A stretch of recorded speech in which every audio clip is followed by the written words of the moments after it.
Hey everyone, first of all, thanks all for coming along and thanks to the organizers for having me here today. This talk's going to be a bit different for me for a few reasons. First of all, obviously, I'm not there in person, and this is the first time I've done almost a hybrid talk where you're there at security and I'm here kind of previously recording from my office. This is also going to be a bit different for me because this is the first time I'm moving away from technical talks. In the past, I've spoken about building security operation centers. I've talked about offender profiling, about identifying and predicting cybercriminals. But today we're going to be focusing more on competencies and soft skills and things like recruitment and training.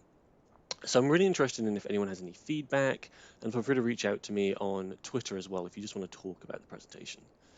So this was the kind of original title I had for this talk, and it was going to focus on training I developed at Interrupt Labs. It was going to talk about kind of the recruitment process I've been a part of. But in honesty, after I developed the talk, it was pretty garbage, right? And it primarily was pretty garbage for a few reasons, but it felt quite corporatey, and it felt like it really didn't help anyone. It was more kind of just a case study rather than actually kind of anything useful. So I've changed the talk up a bit and I've called it standing out in the recruitment process. And what we're going to do is we're going to cover a few things. We're going to cover how we can stand out in the recruitment process and how we can use self development, how we can use things we've done like training to do that. And if you are like super interested in the training that I've developed previously or the training that we have at Interrupt Labs, feel free to reach out and I can definitely talk to you about that. But primarily what we're going to focus about today is standing out in the recruitment process by, developing ourselves. And this can apply kind of across your career. So if we're moving into computer security, if we're changing field in computer security, all of this applies. And I really came to this talk idea from two different angles. So at Interrupt Labs, my current company, I've been supporting interviews, I've been supporting CV sifts, and kind of the general recruitment process, as well as developing training at the company. And the second angle I came at this talk from was, gosh, I want to say around about 3 years ago now. I spoke at a panel with a bunch of my friends, Chloe, Brett, Dan, and Jack. And in that panel, we were talking about entering the computer security industry, our experiences entering the industry, and how we recommended other people do it as well. And one thing that kept coming up in that talk was this question, how can we stand out in the recruitment process? And that's kind of really where I'm coming at this talk from. It's looking at how we can stand out in the recruitment process with also my experience now of, running interviews and doing CV sifts. And all of that's going to have this kind of backbone of training, but also self-development and kind of how we can stand out and how we can demonstrate an interest in what we're applying for. So before we start, who am I? Well, my name is James Stevenson, and this time, I want to say around about 6 years ago now, I graduated from the University of South Wales studying computer security.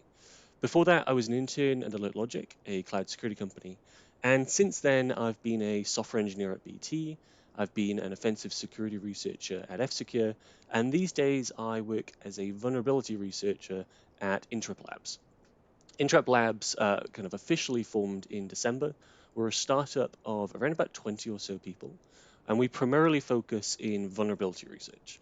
So that's everything from iOS to Android to embedded systems, malware, and everything in between. So if you're interested in either reaching out to me at the end of the talk, you can definitely reach out to me on Twitter. But if you're interested in learning more about Interrupt Labs, the training we do at Interrupt Labs, anything like that, um, my friend and colleague Declan should be in the audience. We'll see. But if he's not, you can definitely find him throughout the conference, and he'll be around. You can feel free to ask him any questions, either about the talk or about Interrupt Labs. So, what are we actually going to be talking about today? Well, I've broken it down into a handful of sections. What we've talked about so far is, a general introduction. I've talked about the talk and I've talked about kind of the motivation behind the talk. But what I want to do for the rest of today is I want to break it down into three main areas. And I want to talk about how we can be unique in the recruitment process and how we can stand out in the recruitment process. And I want to do that in three different levels. So, first of all, I want to talk about how we can do that at almost a generic level. So, whether or not you're interested in red teaming, blue teaming, whether or not you're interested in becoming an architect. There are these core principles and these fundamentals that we can apply and recruiters look for during that process. I'm then going to specifically focus on vulnerability research, skills and techniques and evidencing that we look for during the vulnerability researcher almost recruitment process, whether or not that's a junior role or higher. And then finally, I want to talk about specialization. We get a lot of CVs in or questions about whether or not people should specialize in a specific area before they come to us. And I really want to talk about that and kind of my views on where people sit there. So I normally like to start talks off with a question or a quote. And the one I came up with for today is this. And what this quote is saying is it's all about learning by doing. And we're really looking for two things when we look at junior roles at Intrep Labs. We're looking for that people have the ability to learn and that they have a passion in the area that they are applying for. So, they're really passionate about vulnerability research. And when we're looking at a CV or when we're in an interview, it's really hard to kind of find evidence for those things. So when we look for people that stand out, we're looking for people that can demonstrate that passion and that can show that ability to learn. Now, this talk isn't going to be, how to make the perfect CV, but I thought having kind of two examples here was really useful. We've got Jane Doe on the left and we've got Alice on the right. In Jane Doe's CV, we can see that she specifies, okay, I'm really passionate about vulnerability research, I'm really interested in reverse engineering. But in Alice's CV, she says the same things, but also demonstrates that, gives examples of, reverse engineering firmware, of performing reverse engineering CTFs.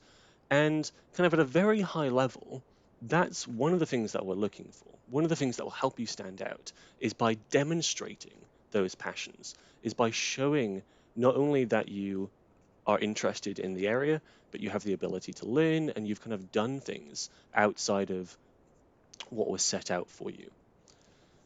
So what I want to do next is I want to start diving into kind of these fundamentals that I mentioned. And those fundamentals are things that, as I said, can be applied across industry.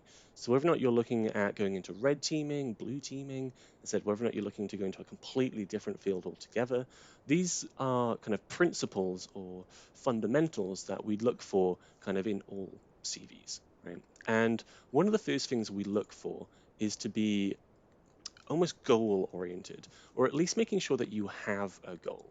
And as I said, the original time when I did this talk, it was all about training and how you could use training to develop yourself and kind of better yourself in that regard. And I've moved away from that for the kind of this version of the talk, but we can take a few kind of similarities between it because there are quite a few different ways that we can make ourselves unique in the interview process. And at a very high level, we've got almost an analytical approach and an intuitive approach. In that analytical approach, maybe we set kind of a very specific goal. Maybe we use some models to achieve that goal. Maybe we use scheduling. While kind of that intuitive approach, maybe we have a mentor.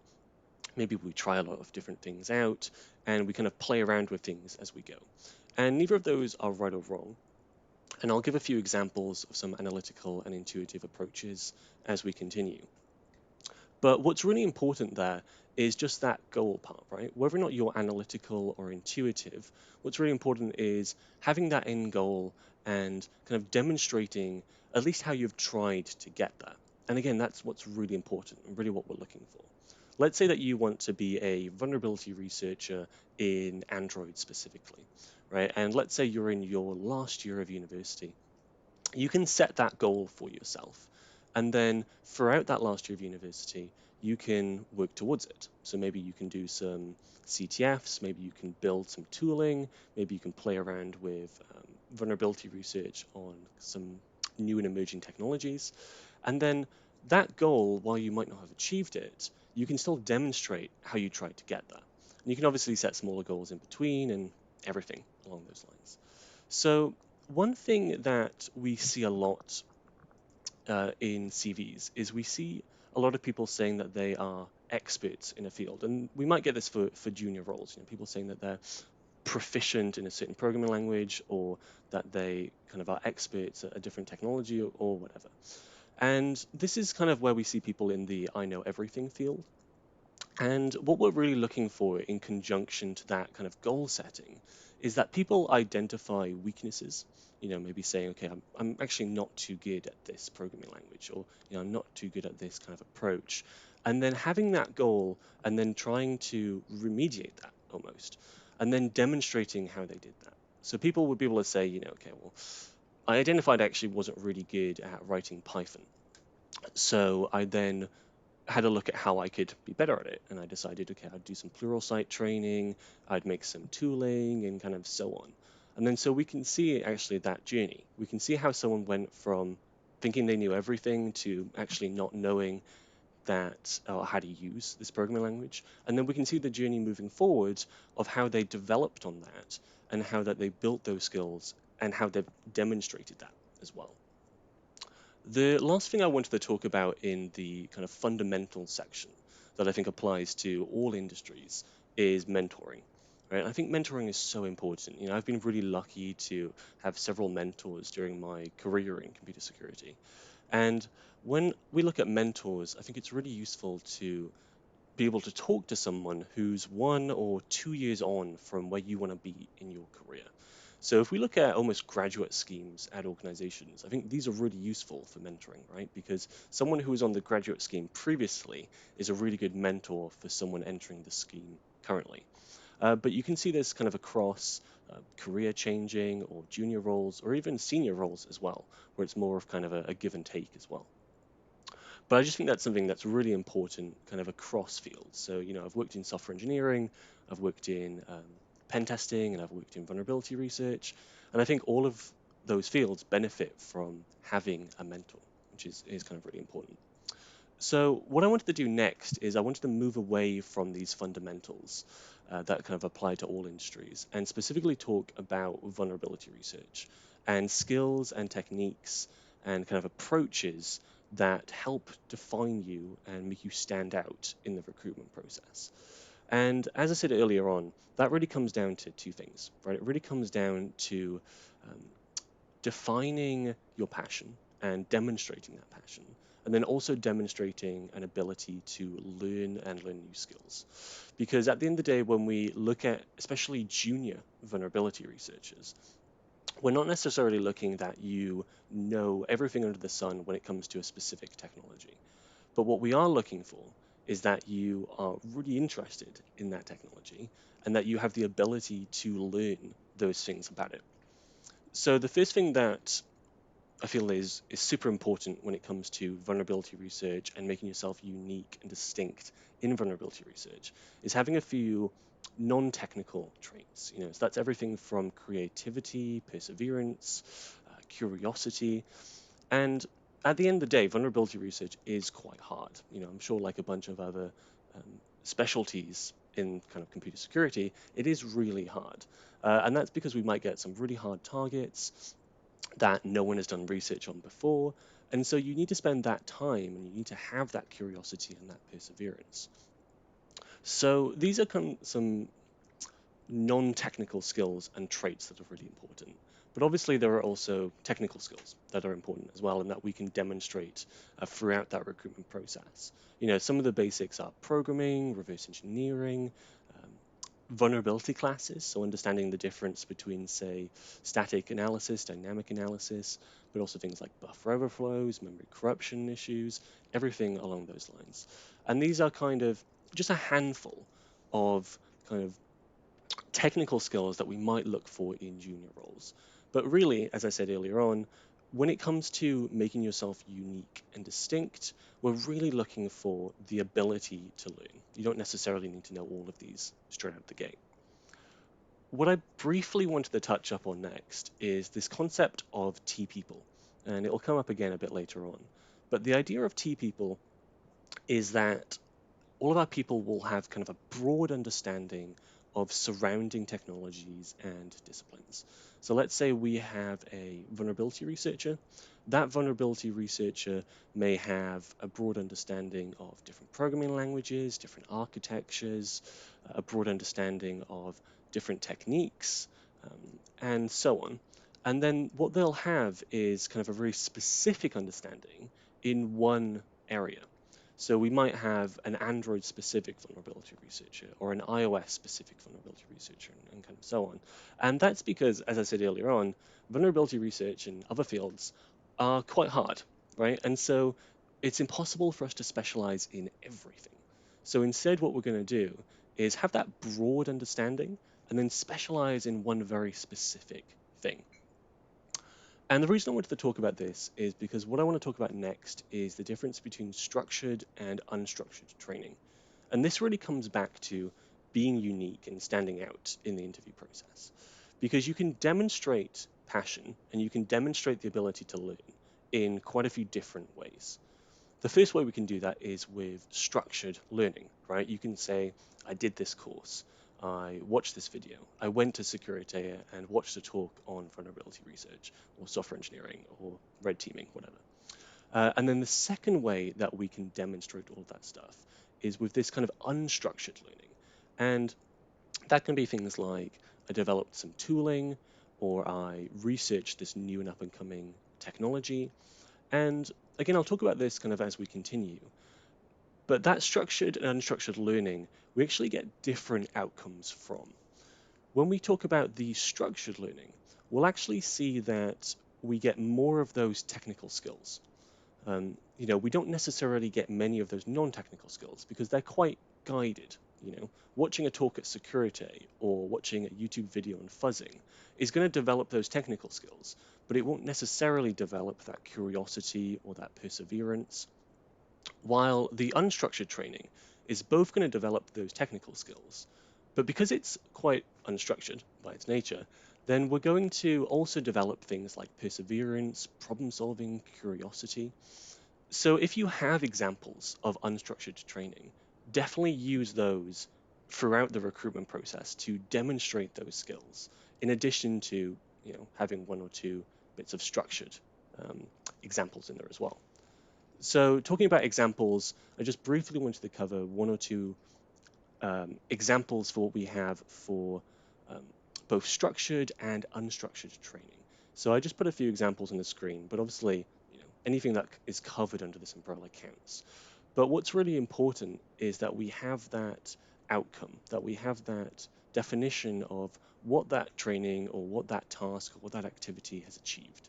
So here we've got, developing a vulnerable chat server, reverse engineering malware, running a CTF, researching an up-and-coming technology. But for all of these, we can demonstrate the skills that we've learned as part of that. We've got programming, we've got problem solving. What else do we have? We've got perseverance, and kind of so on. And that's what's really important, right? It's about being able to show what you've done, but then also using that to demonstrate what you've learned and almost the outcomes of that. When it comes to structured training, and I mentioned a few of these a minute ago, but we've got things like, programming tutorials, things like Pluralsight. We've got talks at conferences like Security. Ret2 Wargames, which I think is great, and it's this online platform for vulnerability research and reverse engineering. It's quite expensive. It's about £700. And that's also a difference that we can see in the structured and unstructured training, right? In that unstructured training, it's just about us going off and doing something, right? Normally free. While in the structured training, we might see a lot of courses, we might see conferences, we might see platforms that cost. So there is a difference there as well. And then, as I said a minute ago, when we look at the structured training, the outcomes are normally going to be more technical based. So, maybe we're going to develop skills in programming, skills in VR, skills in reverse engineering, and so on. And almost the final thing that I wanted to talk about today is that final layer is about specialization. Because similar to what I said earlier on, it's really important to set goals, right? It's really important to have a vision of where you want to be and then work towards that. You don't necessarily need to reach it, but at least work towards it. And that is something that we see a lot in the interview process. We'll see people trying to specialize in an area almost too soon. Because similar to what I said a minute ago, vulnerability research, and I'm sure other fields as well, are really hard. And so, especially for junior roles, it's really important to get the groundwork done and get as much kind of baseline knowledge as you can before you start to specialize. So, as part of the interview process, demonstrate that passion, demonstrate that ability to learn, but you don't necessarily need to demonstrate that you're a specialist in that field. When it comes to vulnerability research, I think I said earlier on, but we can specialize in things like Android, iOS, embedded systems, and more. And it's really good to have one of those as an end goal. But especially, as I said, in junior positions, don't worry too much at trying to demonstrate that earlier on, because that's what your job is going to do. That's what your grad scheme is going to do. That's what your junior role will help you get towards, is that senior role and is that specialized role. But you don't need to have that straight out of the gate.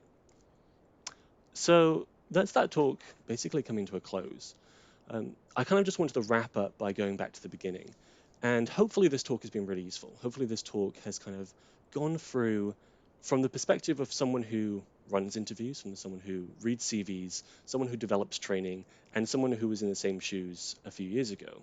But hopefully, it's gone through things that we look for in the interview process, things that you can do to stand out, things like showing passion, things like developing yourself, developing training, and so on. And then hopefully it's allowed you to at least start thinking about things that you can do to stand out in that interview process. Obviously, I'm not there right now, but as I said earlier, Declan is hopefully in the crowd somewhere. So feel free to reach out to him if you have any questions about the talk, any questions about Interrupt Labs, any questions about the recruitment process, as Declan has helped on a handful of interviews as well. Um, so once again, thanks all for coming along, and thanks to the organisers for having me here. I think this is the third or fourth security I've spoken at, so it's really good to kind of keep the tradition going, even if it is hybrid at this stage.